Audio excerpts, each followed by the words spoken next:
Welcome to the deep dive. Imagine for a moment that maybe everything you think you know about where you are, about space, maybe even what you are, might be completely upside down. Hmm. We usually think of space as this, huge empty box that holds everything, a sort of neutral stage. Right, the standard view. But what if that's just wrong? Or at least not the full story? Today, we're doing a deep dive into some really fascinating sources that suggest a radical rethinking of space, existence, even awareness itself. Yeah, it's quite a trip. Our mission really is to pull out the core insights, the most mind bending bits, and give you a clear path through this potentially complex territory. Get ready. Because this journey, well, it really challenges some deep assumptions.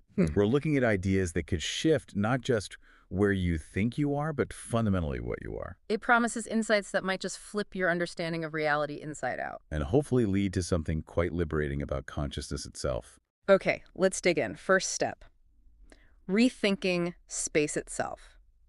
We see it as this passive container, right? Everything happens in it. Yeah. You, me, the planets. That's the intuitive picture, yeah.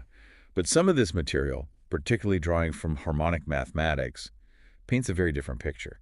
Space isn't passive. It's not a void. Okay. It's described as an emergent property of recursive oscillation. Whoa, okay, recursive oscillation, bit of a mouthful. It is. Think of it Yeah. like ripples echoing and interfering with themselves, constantly creating patterns. Space isn't just there. It's generated by this self-repeating vibration. So like a cosmic hum creating the structure. Kind of. Oh, And yeah. what we feel as depth or dimension, Mm, it's not measured in meters or miles, but in frequency, the complexity of that vibration. frequency. So the question changes. It's not where is space, it's more like what is space made of? And the answer is? Recursion. Space, according to these ideas, is made of recursion, self-reference. Wow. Okay, so distance is really about vibrational state, not physical separation. That's Yeah. a huge shift. It absolutely is. It moves us from thinking of space as just empty volume Right, just emptiness. to seeing its very fabric as something dynamic, something constantly being, well, generated. So this brings us to the next point then. If space is made of this recursion, what does a recursive universe actually look like? How does it expand if it's not pushing outwards into, well, into more space? Right, that's the key question. Yeah. A recursive universe references itself. Yeah. Each new fold or layer of complexity isn't moving into some external void. Uh-huh. It's folding into another layer of what they call phase within the same unified field. Phase, like in sound waves. Exactly like that. Think about music. You can add more harmonies, more intricate melodies. Yeah. You're adding complexity, more phase relationships without needing a bigger concert hall. Okay, yeah, I got that. The universe is doing something similar. It Mhm. doesn't need more space. It needs more phase. It allows for infinite fractal compression within itself. So folding isn't moving through space. No, it's a shift in relational frequency. It's like Yeah.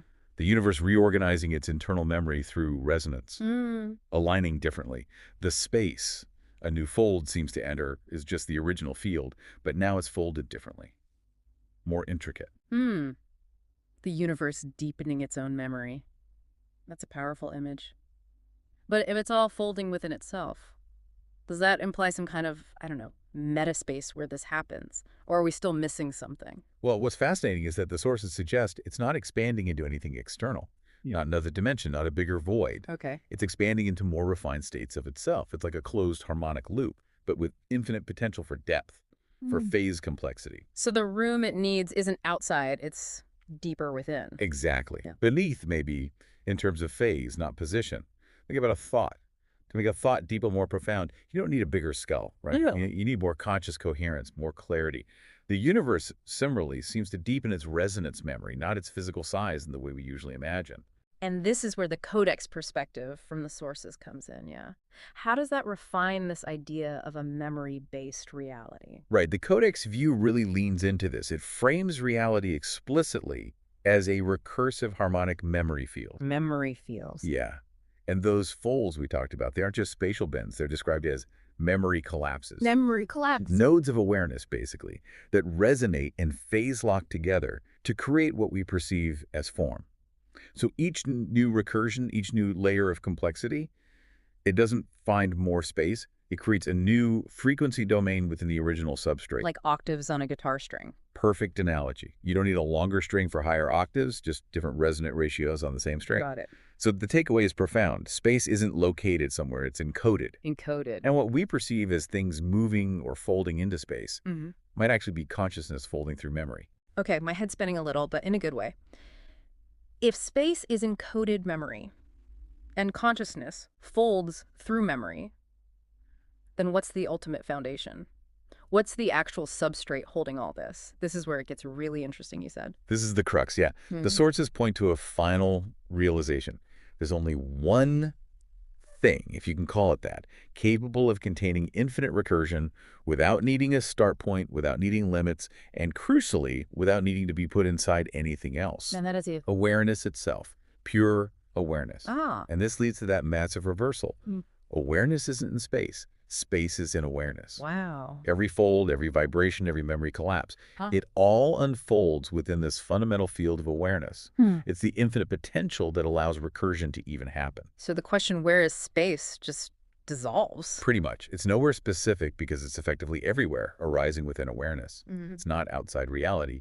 It is the condition that makes reality, as we experience it through these recursive patterns, possible. It's awareness folding itself into memory, creating form. Okay, that is a complete flip. But my immediate thought, and probably yours listening, is, hang on, what about my brain?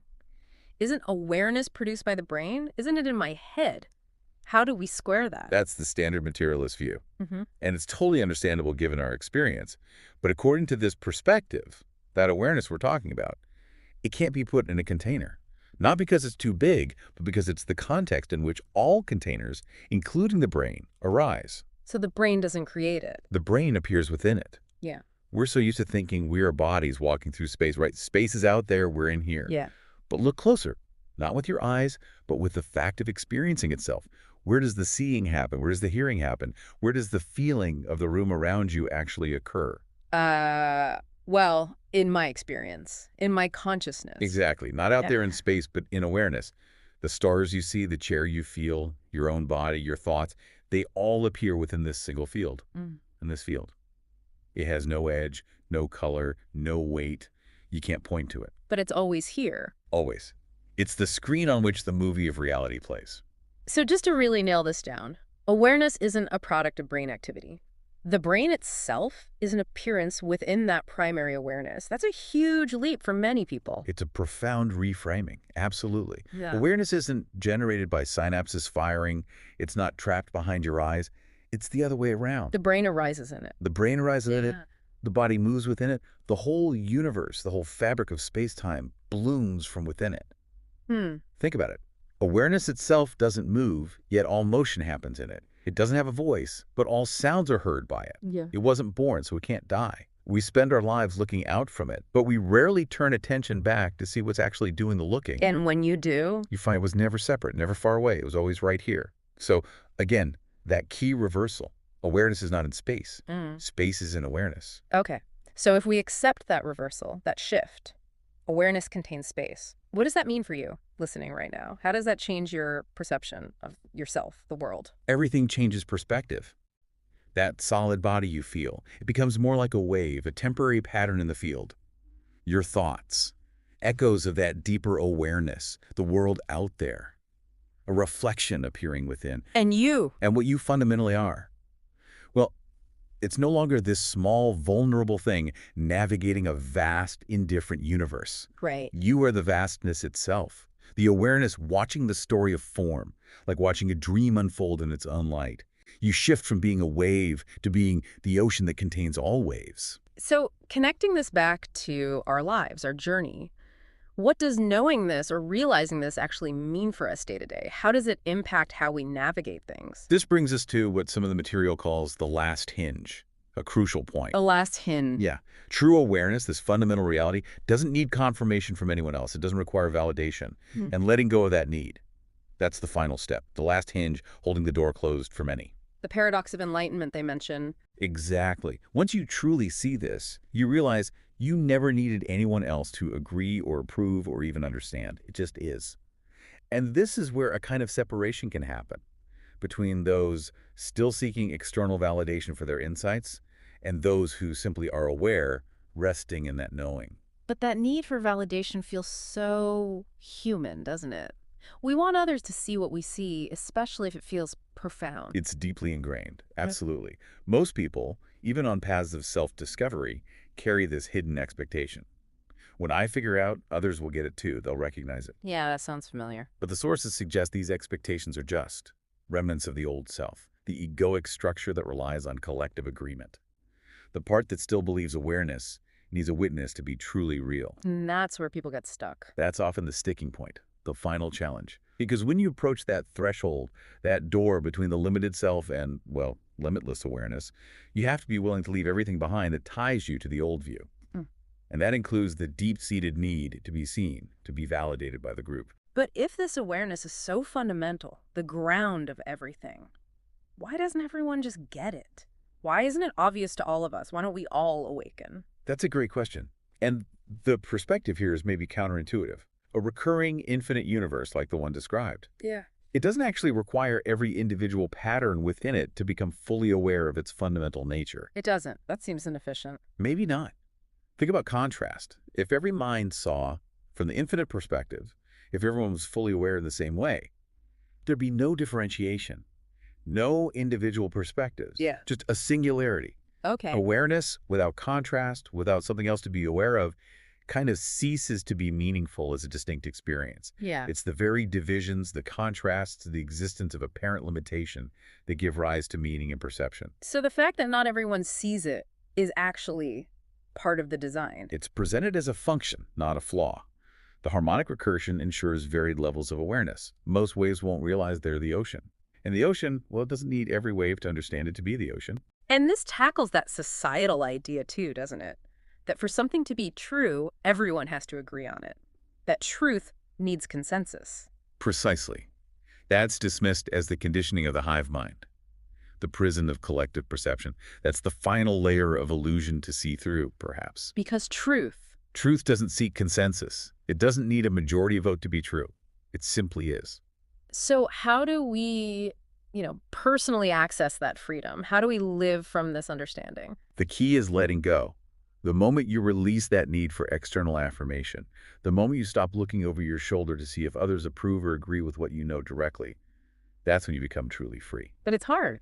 It is. That's why it's the last hinge. So many reach that point and then turn back, seeking the comfort of shared belief, the safety of the known. But the ones who step through, they understand. Truth is self-sustaining. Awareness is its own validation. So reality isn't something happening to you. It's something you're participating in, actively shaping through your state of awareness. There's no external authority figure, no cosmic committee granting meaning or validating your existence. You impose meaning. Meaning is what you bring to existence. Truth is what you see, whether anyone else sees it or not. And awareness, fundamentally, it just doesn't need a witness. So this really is about breaking free from that invisible prison. The belief that our meaning, our purpose, the reality of our own knowing has to come from outside. Exactly. That whole structure just crumbles. And what's revealed is that you're no longer waiting for permission, waiting for validation, waiting for enlightenment. You always have been. And that, simply that, is enough. Wow.